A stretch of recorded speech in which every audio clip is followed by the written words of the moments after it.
I recently discovered this incredible webtoon and I just had to talk about it, so here I am. This is such a good story. I will talk about all the reasons why in this video. This is one that I knew I would like, but it really caught me off guard because it is one of my favorite series right now. And if you want to know what I'm talking about, well, you read the title and saw the thumbnail, but I'll tell you anyway. It's an incredible comic series called Hand Jumper. So let's strap in and talk about everything that makes this story so good. So the first thing I want to talk about is the power system. It is so damn cool. What I really like is that everybody has an ability that is unique to them. What I really like about this series is that on the surface it looks like some abilities are just inherently stronger than others, but that is just not the case. No matter what ability you have, if you train to master it, you can be stronger than somebody who has a broken ability. And we have seen that time and time again. All of the abilities we have seen so far have been pretty damn unique, which I really like. There haven't been any generic fire, water, or wind type abilities. It's all been like blood, time manipulation, telekinesis, which is just way more cool. This is why I love the power system in this series. So the first theme I want to talk about is family. Family plays a big role in this story, both blood family and found family. We see both sides of the same coin and how you can be judged for things that your family has done. Our main character does her best to separate herself from her family as they are criminals and she doesn't want to be associated with them. However, with context, we know that her family probably isn't as bad as we are being led to believe. Found family is also really big. We see the criminal organizations all being a part of giant families even though they don't share the same blood. We also see that in some of the main characters' backstories. Some of them grew up in bad environments but found people who they love and trust. Family is going to play a big role in this series, more so than it already has. We are already seeing the next big event involving the same concept right now.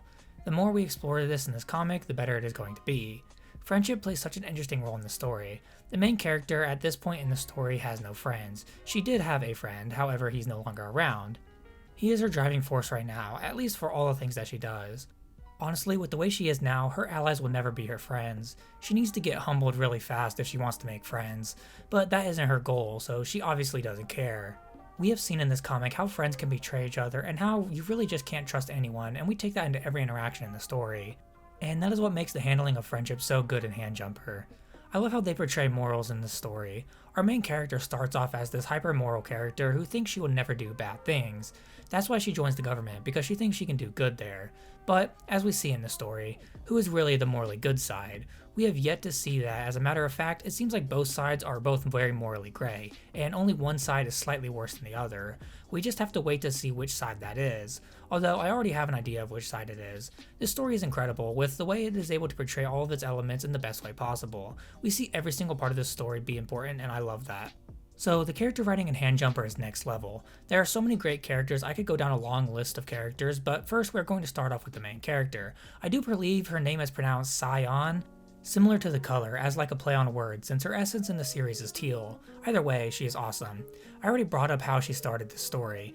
Like, she was on this moral high horse. Well, let's just say that her development has been insane. She is an actual psychopath and I love it. She does some of the most evil and heinous things I have seen, all because of her ability she can turn back time. It's crazy.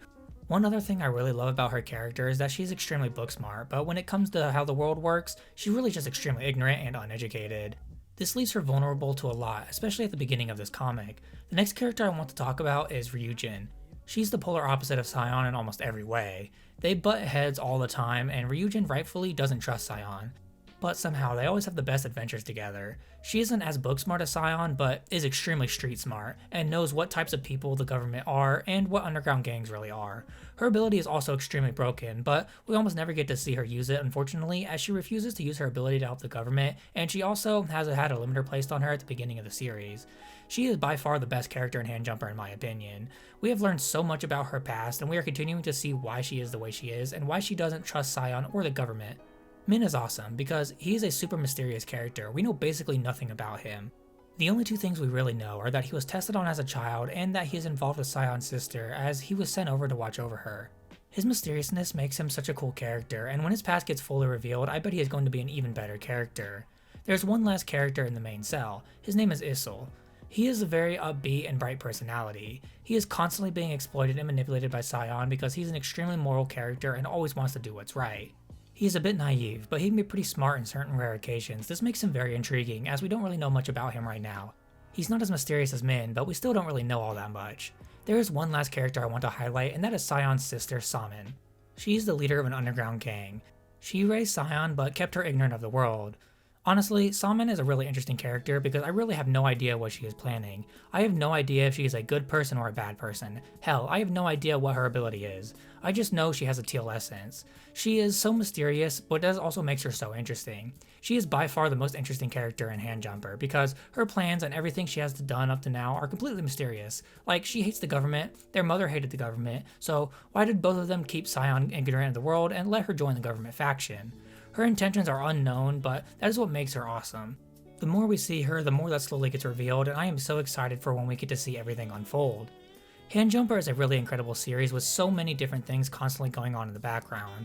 We are seeing how every event unfolds slowly. We are seeing the insane development of the characters, and some of them have gone in ways that I didn't expect, but that is what makes the story so good. It keeps you on your toes and always makes you second guess if you know what's really going on, and that is why it is so good. So that was the video. If you liked it, be sure to leave a like on the video and subscribe to the channel. It helps out a ton. And if you do decide to join the community, then I guess I'll see you next week with another video. Bye.